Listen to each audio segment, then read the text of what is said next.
Ja sam Jefimija Đinović i proterana sam 1999. godine iz rodne Đakovice od strane UČK terorista i NATO agresora, ali moram da kažem da je moja duša zauvek ostala na Kosovu i Metohiji, tako da ja ću vam se iz srca obratiti i podsjetiti na zločine koji su albanski zločinci vršili nad Srbima.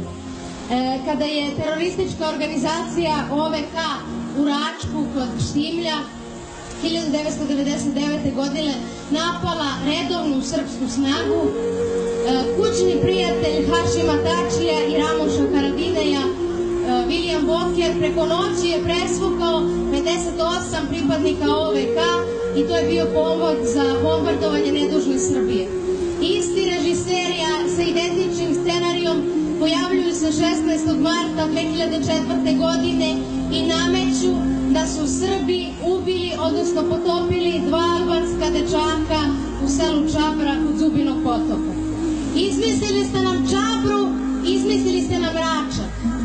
Kada je ta lažna vest lansirana putem medijske snage Albanaca 17. marta 2004. godine, nekoliko stotina hiljada albanskih terorista kreće na nezaštićenu Srbiju. KFOR, UNMIK i KPS mirno i nemo posmatraju kako se ruše srpske crkve, kako se uništava duhovna i kulturna baština Kosova i Metohije, kako se ubijaju nedužni Srbi, kako se ponovo proteruju sa Kosova i Metohije. Toga dana i 18. marta proterano je 4000 Srba iz svojih domova, zapaljene su srpske kuće, živ je zapaljen u Kosovu polju Zlatibor Trajković, živ je zapaljen Dejan Nedeljković u Prizrenskoj Bogosloviji, kada su izgoreli, kada su zločinci zapalili i Vladičanski dvor i crkvu Hrista Spasa i Bogorodicu Ljevišku. Sada će ti isti Albanci tražiti uskoro članstvo u UNESCO. Da li će se razorioci naših manastira, da li će se ubice moliti i klanjati kralju Svetom Stefanu Dečanskom, da li će se klanjati presti Simonidi koji su besomučno iskopali oči u manastiru Gračanica, da li će paliti u sveće u Deviću kod Srbice ili će pojati molitvu u Bogorodici Ljeviškoj. Ovih godina često vidimo filmove koji prave, nažalost, naši režiseri koji nikada nisu otišli na Kosovo i Metohiju i to nas izdrane Srbe boli.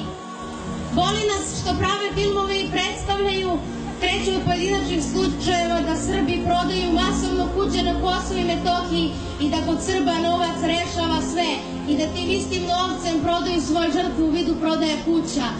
Ali to je jasan znak da kreće od pojedinih primjera. Niko nije spomenuo logor Srpski Orahovac, Veliku Hoču, Goraždevac, Štrpce. Zašto tamo niko nije nikada prodao ni pedalj svoje zemlje? To se nigde ne pominje. Zato narod koji se geostrateški nalazi u lošem položaju, živi u bedi i siromaštvu, oni su ranjenici pogroma, čuvaju srpstvo i pravoslavlje u Velikoj Hoči. Godinama, decenijama otac Milenko iz Velike Hoče sam služi Gospodu u crkvi Svetog arhidžakona Stefana. Zašto o tome neko ne napravi film? Zašto se zatvaraju? Zašto je nastao medijski mrak? Zašto se zatvaraju oči pred tužnim slikama pogroma? Zašto neko ne prikaže oca Mihaila i svetih arkangela koji su srušeni do temelja i zapaljeni 2004. godine u martovskom pogromu, a on sam godinama s verom u Gospoda služi za naš narod? Zašto neko ne napravi film i zašto ste zaboravili srpske monahinje u Đakovici? To su jedine 3 Srpkinje koje su ostale tamo. Moja Đakovica je zabranjen grad za Srbe. Pitam se da li albanski teroristi zna koliko je bolno da ne možeš da uđeš u svoj grad, da ne možeš da uđeš u svoju crkvu. Ja noćima i noćima sanjam svoju rodnu Đakovicu i molim Boga i ne gubim nadu da ću se jednog dana vratiti. Čujem često priče da Srbi koji su napustili Kosovo i Metohiju neće nikada da se vrate jer su se prilagodili i boljim načinima života. Ne, to je laž. Makar ja ću se vratiti na Kosovo i Metohiju i imam nadu da će mi Bog vratiti. Isto